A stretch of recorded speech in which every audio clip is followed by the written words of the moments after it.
Bismillahirrahmanirrahim. Assalamualaikum warahmatullahi wabarakatuh. Saya Nirwana dari kelas 2 BPGMI dengan NIM 2102050046. Di sini saya akan sedikit mempresentasikan mengenai hasil laporan observasi perkembangan kognitif dan perkembangan kreativitas. Perkembangan kognitif merupakan salah satu aspek perkembangan peserta didik yang berkaitan dengan pengetahuan, yaitu semua proses psikologis yang berkaitan dengan bagaimana individu mempelajari dan memikirkan lingkungannya sesuai dengan buku karangan. Menurut Piaget, perkembangan kognitif seorang anak terjadi secara bertahap. Nah, lingkungan tidak dapat mempengaruhi perkembangan pengetahuan anak tersebut. Adapun hasil observasi perkembangan kognitif yang pertama yaitu kemampuan mengingat, di mana kemampuan mengingat merupakan suatu proses mengingat. Pada hasil observasi ini, kami mengamati kemampuan daya ingat anak-anak di sekolah dasar sangatlah rendah, di mana anak-anak belum mampu mengingat pelajaran yang diberikan oleh guru secara maksimal. Adapun faktor yang mempengaruhi daya ingat peserta didik rendah yaitu kurangnya interaksi antara peserta didik dengan guru karena adanya masa pandemi. Yang kedua, kemampuan berpikir rasional. Kemampuan berpikir rasional adalah cara berpikir menggunakan penalaran berdasarkan data yang tersedia untuk mencari kebenaran faktual.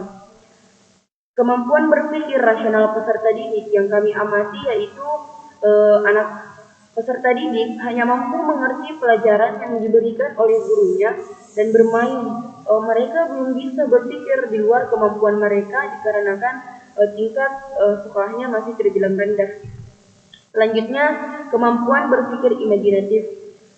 Kemampuan berpikir imajinatif adalah kemampuan seorang anak untuk mengasah kekuatan kreativitas dan imajinatifnya dalam menciptakan hal-hal baru. Nah, kemampuan berpikir imajinatif peserta didik yang kami amati yaitu peserta didik mampu bercerita dan memberikan ide-ide dengan porsinya masing-masing.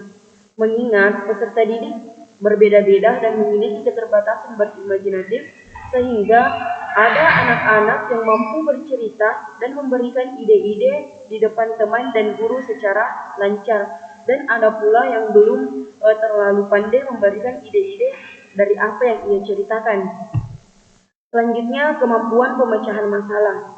Kemampuan pemecahan masalah adalah kecakapan atau potensi yang dimiliki siswa dalam menyelesaikan permasalahan dan mengaplikasikan dalam kehidupan sosial.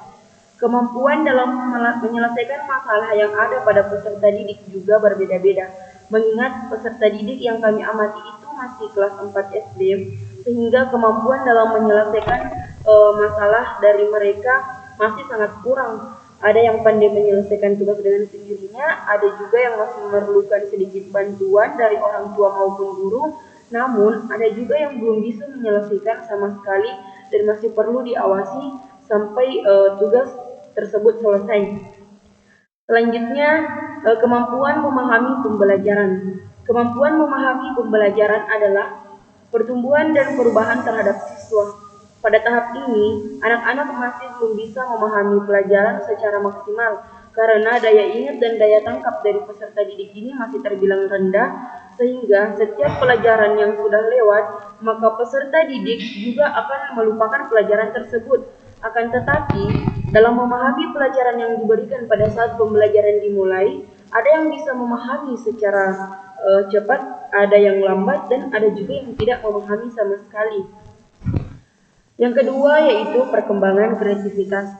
Perkembangan kreativitas sendiri merupakan upaya memperluas ciri-ciri khas yang dimiliki oleh individu yang menandai adanya kemampuan untuk menciptakan sesuatu yang sama sekali baru atau kombinasi dari karya-karya yang telah ada sebelumnya menjadi suatu karya yang baru, dilakukan melalui interaksi dengan lingkungannya. Hasil perkembangan kreativitas yang pertama yaitu mampu berimajinasi, di mana imajinasi adalah daya pikir untuk membayangkan dalam angan-angan atau menciptakan gambaran berdasarkan kenyataan atau pengalaman secara umum. Pada tahap ini, Banyak dari peserta didik yang kami amati di sini, peserta didik mampu berimajinasi dan berkhayal sendiri. Namun biasanya peserta didik mudah bosan jika bermain sendiri. Dan jika peserta didik bermain dengan teman sebayanya, justru mereka bisa lebih berimajinasi dan menghayalkan situasi yang sesuai dengan yang mereka cerita. Mereka secara pribadi mampu menghayalkan sesuatu yang ada di sekelilingnya. Namun jika secara berkelompok ataukah bermain dengan teman-temannya, imajinasi atau khayalan yang ia ceritakan bisa lebih luas. Selanjutnya memiliki potensi bernalar, di mana bernalar atau penalaran adalah kegiatan berkapasitas secara sadar menerapkan logika untuk mencapai suatu kesimpulan. Dari hasil observasi yang kami amati, kemampuan bernalar peserta didik masuk ke dalam kategori rata-rata sedang, di mana pada saat peserta didik diberikan pelajaran, mereka masih mengingat dengan baik, namun keesokan harinya ada beberapa peserta didik yang sudah melupakan materi pelajaran kemarin yang diberikan oleh gurunya. Selanjutnya, mampu mencari jalan keluar untuk menyelesaikan masalah. Nah, dalam menyelesaikan masalah, peserta didik bisa dibilang belum bisa menyelesaikannya secara sendiri.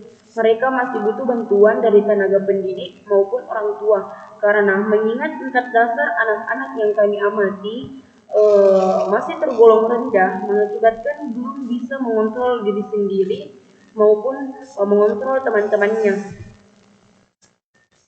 Selanjutnya, mampu mencari topik baru dalam bercerita. Dalam mencari topik, rata-rata peserta didik tingkat kelas 4 SD ini sudah mampu bercerita sesuai yang ia alami. Mereka sudah mampu mencari topik di tengah-tengah berkumpulnya. Mereka mampu menceritakan kejadian atau pengalaman yang ia alami sebelum bertemu dengan teman-temannya. Selanjutnya, mampu mencetuskan ide yang unik. Nah, dalam memberikan ide, rata-rata peserta didik kelas 4 SD ini sudah mampu mengeluarkan ide-ide mereka sendiri. Namun, tidak banyak dari mereka yang masih kesulitan dalam mengemukakan ide dari mereka, dan itu memerlukan bantuan dari tenaga pendidik. Misalnya, jika ada kegiatan, sebagian peserta didik mampu memberikan ide mengenai kegiatan yang akan dilaksanakan tersebut. Namun, sebagian dari mereka juga hanya mengandalkan ide dari gurunya. Sekian dari saya. Terima kasih. Wassalamualaikum warahmatullahi wabarakatuh.